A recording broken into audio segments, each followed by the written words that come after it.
Have at it, man. Alright, it's recording now? Yep. Hey, I'm Scotty Young. No, I'm still Scotty Young, and you're watching Comic Vet.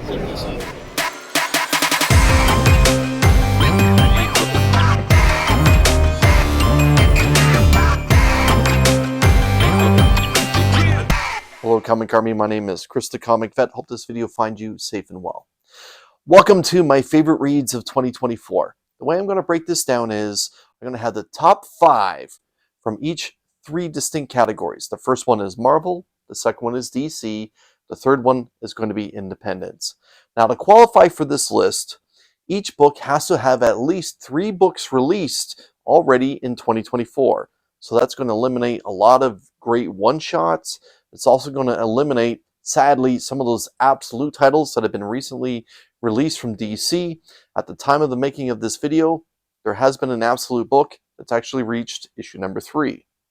This is also going to eliminate some very cool books from the image area of the Independence, and also some good Ghost Machine titles that have just recently started. But enough of the negativity. Let's get into the positivity. There's been a lot of excellent storytelling across the board in new comic book day release books for 2024. And I'm happy here to celebrate them and talk about my favorite ones. Let's get into it. Let's start with Marvel. One caveat to my top 5 list is I'm going to mention an honorary title that didn't make my top 5, but if it was top 6, it would be in there. Captain America is a book that I thoroughly enjoyed across 2024. Straczynski has done a terrific job. Let's get into the top 5 from Marvel, starting with number 5. On January 10th, 2 excellent Marvel titles were released. This one takes the 5 spot. The Sabretooth War was an incredible arc that was featured across the Wolverine title. Wolverine was excellent this year. It did get a relaunch a little bit later in the summer with a brand new volume, but the one I'm talking about came from Benjamin Percy and Corey Smith. This no-holds-barred, all-out, violent comic book featuring Sabretooth ripping apart Wolverine's life was something that I thoroughly enjoyed. It was a nice return to everyone's favorite Canadian mutant for me, as I haven't been reading Wolverine regularly in a long time. Number 4 is a comic book that I talk about all the time on my channel, and that is Miles Morales' Spider-Man. Miles Morales saw really 2 large arcs happen throughout the year. Cody Siegler has done a terrific job taking over the primary writing for Miles and hasn't let any faithful Miles reader down.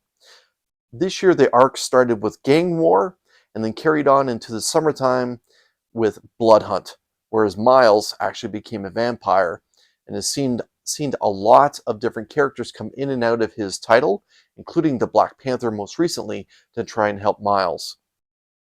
The artwork by Vincentini has been terrific, so much so that I hope Vincentini actually starts doing the Amazing Spider-Man as well. On to number 3. Number 3 took place in Vietnam over a 6-issue limited series from the mind of Garth Ennis. It is Get Fury. I thoroughly enjoyed Get Fury, story featuring Nick Fury being caught as a prisoner of war in Vietnam and the United States government deciding to send in a specialist to go and get him. That specialist was Frank Castle. Now, the story kind of had that type of U.S. government is to blame for everything type of ending, but I thoroughly enjoyed it. It was a whole lot of fun. A whole lot of fun. I highly recommend Get Fury if you have the opportunity to pick it up in a trade. Number 2. It's going to be kind of controversial, especially if you're a Marvel enthusiast. Number 2 belongs to the Ultimate Spider-Man. From the mind of Jonathan Hickman crafts a brand new what-if kind of story featuring Peter Parker.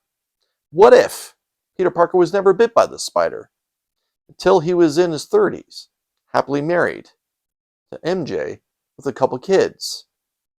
What if Uncle Ben never died? What if Uncle Ben and J. Jonah Jameson got along and were great friends? What if Aunt May was the one that died? Well, this is the world of Ultimate Spider-Man. It has been terrific ever since. It's a cool reimagining of seeing Peter's entire world be set up after he turned 30. It's a whole lot of fun. It's great writing. It's well drawn by Marco Cicchetto. Thoroughly enjoying The Ultimate Spider-Man, and chances are, so are you. Number 1. On January 10th, like I mentioned earlier, 2 terrific Marvel titles were released. This one, in the number 1 spot, was Avengers Twilight. Avengers Twilight comes from Chip Zdarsky and Daniel Acuna, featuring an elder Avengers team, and also other Marvel characters that were tied into that universe. The Defenders, an older Hulk, older Banner, everything that could possibly go wrong, which could go wrong, and what if they didn't win? This was a terrific, terrific story. To me, by far, wildly one of the most original stories that we've seen. Again, another what if type of scenario. What if we had old Avengers? And what would they do if Steve Rogers tried to get them all back together to face a deadly global threat? The Avengers. Chip Zdarsky did a great story by making the Avengers in their twilight. So that's my top 5 for Marvel. Do you agree? Do you disagree? Leave a comment. While you're at it, make sure you hit that like button. Make sure you're subscribed. Consider joining the Comic Army by becoming a channel member. Now let's get into DC. DC this year, to me, had much better storytelling, and their artwork was almost superior across the board when it came to each one of their titles that I'm going to talk about. Outside of The Ultimate Spider-Man, each one of these, in my opinion, probably could knock those Marvel titles I talked about when it comes to the beauty of the comic books and their interiors. But let's start with an honorable mention, and that, of course, is Poison Ivy. Not only does Poison Ivy have some terrific covers, and variant covers as well, Poison Ivy, again, you find yourself cheering for the bad guy when you know you really shouldn't. She's not that good of a person, even though her intentions might be good. How she gets there is generally terrible. Let's start with number 5. Number 5 is one that's probably closest to my heart, and that is DC vs. Vampires World War V. This terrific Elseworlds story continues from its first volume. This time, Jamestown IV has been absent, but Matthew Rosenberg has done a terrific job at the helm, with Otto Schmidt returning to do the interiors. Again, no one is safe in this world. No superhero, no supervillain, no superhero that's become a vampire, no supervillain that's become a vampire. Nobody is safe. And the cool thing about it is, DC lets the writer kill off whoever they want. And that is fascinating to read. And in also with a story that's been crafted really well, where we have 3 distinct warring factions where death is not a problem for any of them. I highly recommend you check out DC vs. Vampires World War V. Number 4. Number 4 is a limited series, Suicide Squad Dream Team. Maines and Barrows did a terrific job crafting another Suicide Squad story. Now, I gotta admit, DC has been putting out some terrific volumes of Suicide Squad over the last few years. This time, it was a precursor to Absolute Power, which was a real good crossover event. But if you ask me, the Suicide Squad story going into Absolute Power was terrific. I love the villainy across the board.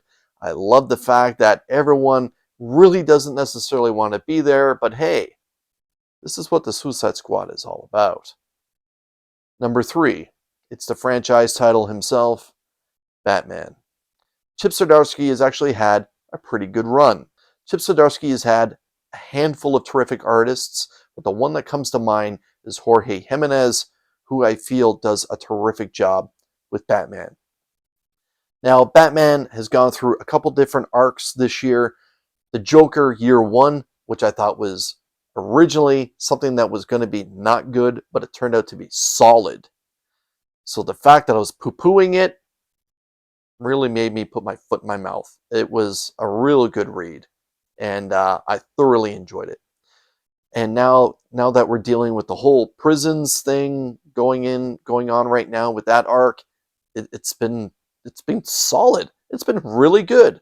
And seeing Batman tied in with the whole absolute power through its arc, Batman has been solid this year.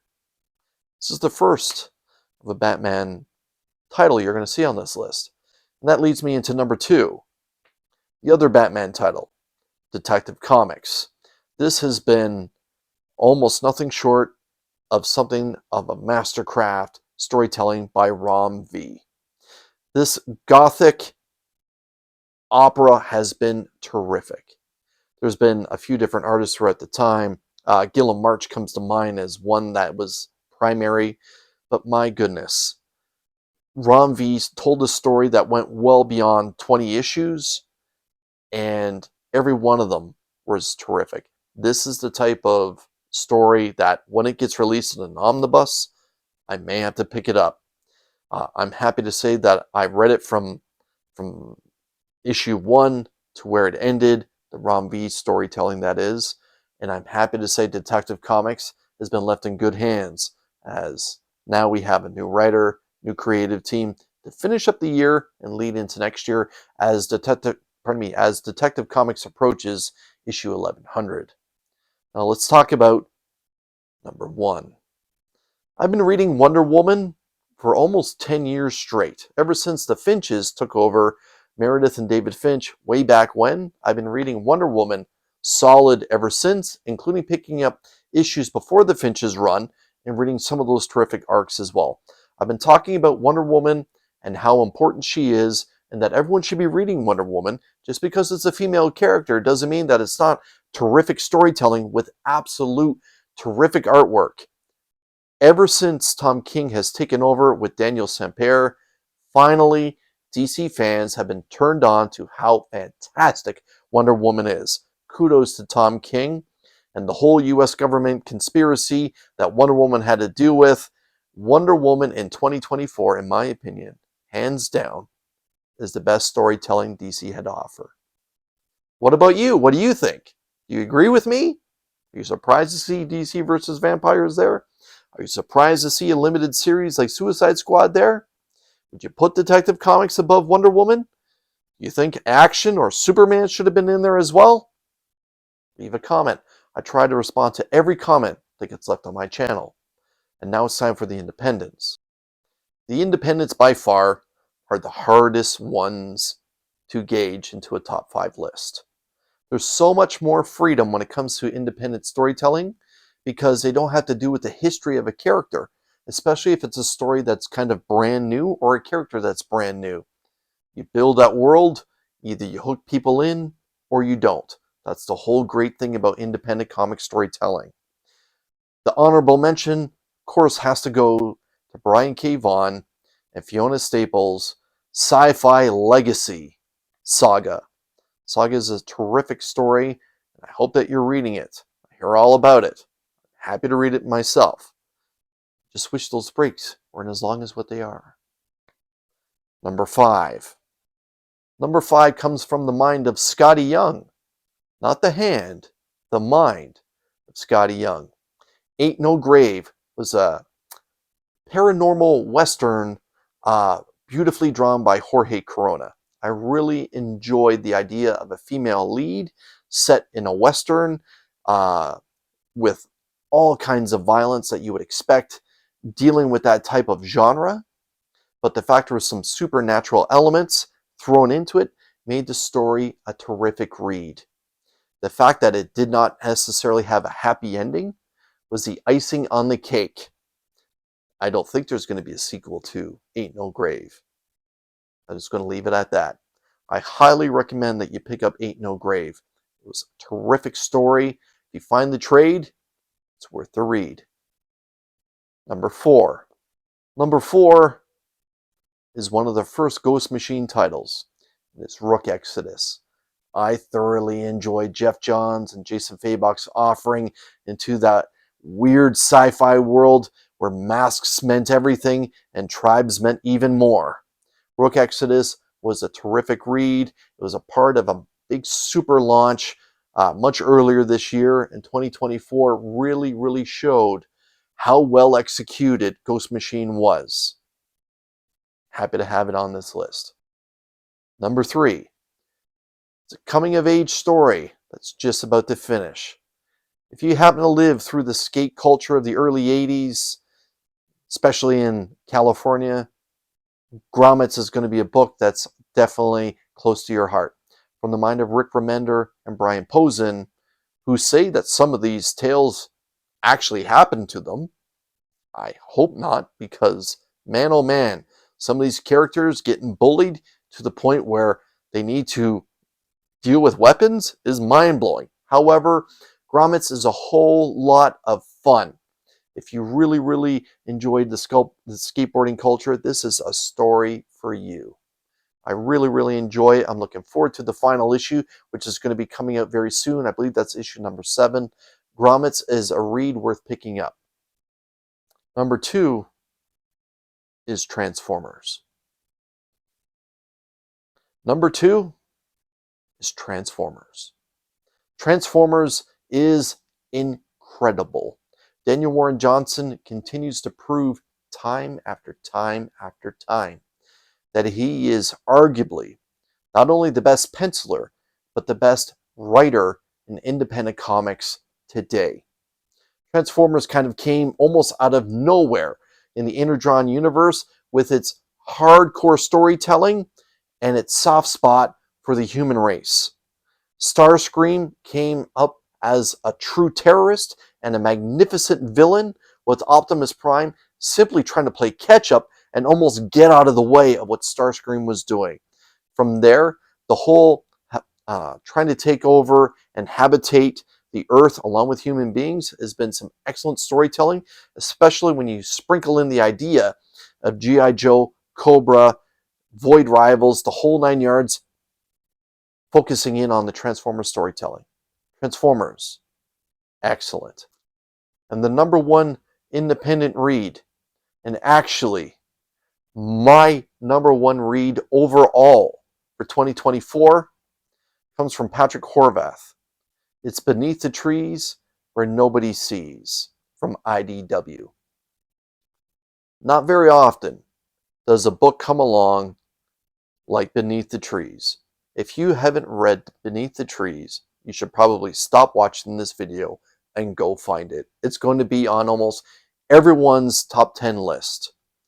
Now, again, it's a story featuring cartoon type of artwork where it's like the Berenstain Bears, but it's kind of the Berenstain Bears meets Dexter. Ultra violence, nobody is safe, and you're dealing with a very strong female lead character, Samantha Strong, see what I did there? Who happens to be a serial killer and does it for relief. When she's having a bad day, she decides to off somebody, cuts them up, and buries them in the woods beneath the trees in paint cans. Story goes sideways from there when the person you're following in the comic book, Samantha Strong, realizes she's up against an opponent who may know what she's up to.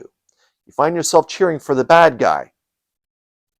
The good news is, Beneath the Trees Where No One Sees is getting a second volume. Probably going to be one of my favorite reads for 2025. There you go, Comic Army. That's my top 5 list for Marvel, DC, and the independents. What do you think? Again, make sure that you hit that like button. Make sure you're subscribed, and I look forward to your comments. Is there something I left off that you feel needs to be somewhere in my top 5 lists? Again, I look forward to your comments. Thank you so much for spending some time with me. If I don't see you again, happy holidays, happy New Year. And support small business by visiting your LCS as often as you can. Till we see you again, take care.